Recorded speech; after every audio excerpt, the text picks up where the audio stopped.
Less than a week away from the delivery of his throne speech, Prime Minister Justin Trudeau is only now reaching out to his colleagues across the aisle for feedback. Among the first on that meeting list was the Green Party parliamentary leader, Elizabeth May. They spoke just about an hour ago. What actually happened behind closed doors? What does the Green Party need to see for them to support the speech from the throne?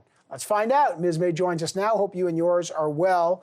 What was that meeting? Well, behind virtual closed doors, as it were. What happened in that meeting? What can you tell us?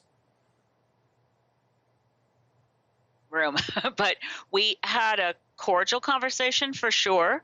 And it's not as though they didn't know what we want to see in the speech from the throne, and that I have had conversations with Finance Minister Chrystia Freeland, and we have been communicating for some time through initially a pre-budget submission to Bill Morneau when he was finance minister back in early August.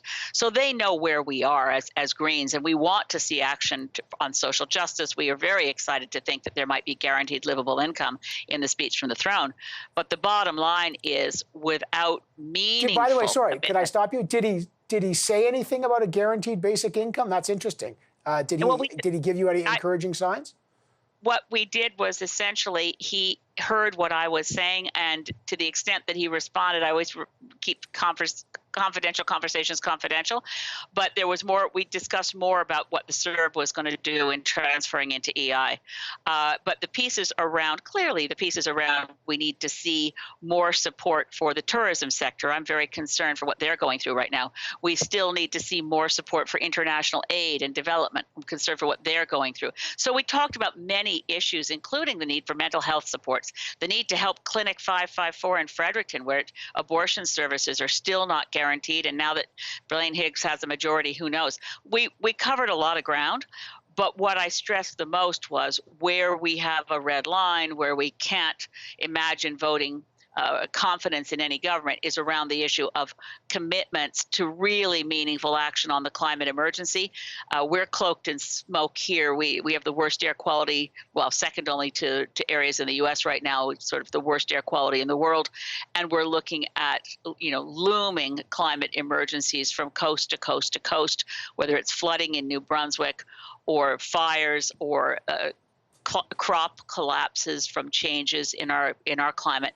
We really must see a meaningful commitment to real climate action, and we haven't seen it yet from this government. Well, a few weeks ago, the Prime Minister and the Finance Minister, Chrystia Freeland, were talking about this massive investment in a green economy recovery. Minister Freeland stated, and I'll quote her, "I think all Canadians understand that the restart of our economy needs to be green," she said 2 weeks ago. The Prime Minister said, "This is our moment to change the future for the better." All very enthusiastic, and guess what? The pandemic has worsened. The curve is not bent in many areas, and it sounds like that green recovery moment of enthusiasm is blowing away like so much green smoke. What was your sense after speaking to the Prime Minister? Is it off the table? I don't think so. I mean, obviously the Prime Minister did not reveal to me what will be in the speech from the throne, and all will be revealed on Wednesday. And all members of the Green Party caucus will be in Ottawa for the speech from the throne, and we'll be conferring to determine by consensus whether we can vote for it or not. But I made it very clear to the Prime Minister, without a commitment that we live up to the requirements of the Paris Agreement, that Canada improve our current laughably weak target that was left behind by Stephen Harper, without the commitment to live up to the agreement to put in place a meaningful target in calendar 2020, which is required under Paris, that Canada put forward a tougher target this year, we can't vote confidence. Okay, I got a minute here, so just really quickly, are you disappointed that these consultations are happening so late? Many people think the ink's already dry on the speech. No, I'm not at all. I've been in and around government enough to know that if there's one thing that you can change right up to the last minute, it's a speech from the throne. A budget, not so much. You got to kind of figure out how you're going to you estimate your, at this point, growing deficit. A budget is harder to change at the last minute.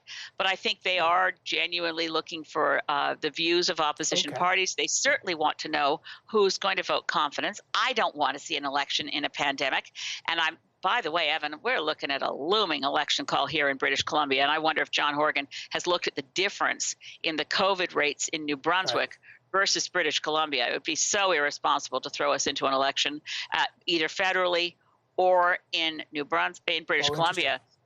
But I can't see how does someone who understands climate science say it's okay if we have yet another speech from the throne, yet another plan for the future.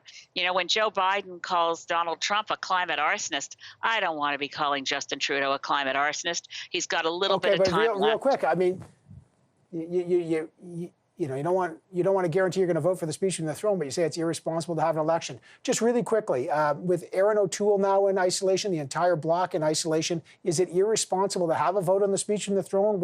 Just real quick, what needs to happen there? We need to have remote voting. By the way, the British Columbia legislature was using voting by Zoom all through the spring. It worked fine. It's not complicated because these aren't secret ballots, right? In BC, everybody would you'd have a double check. You'd say, I vote yay, and you'd hold up a white sheet of paper, and you'd say, I vote nay, and you'd hold up a piece of paper where you'd written an X. Not complicated to count those votes. So I hope the only block to remote voting right now is the Conservative Party. So I hope that Aaron O'Toole, as new leader, will bring a new approach to how we conduct parliamentary democracy in a pandemic.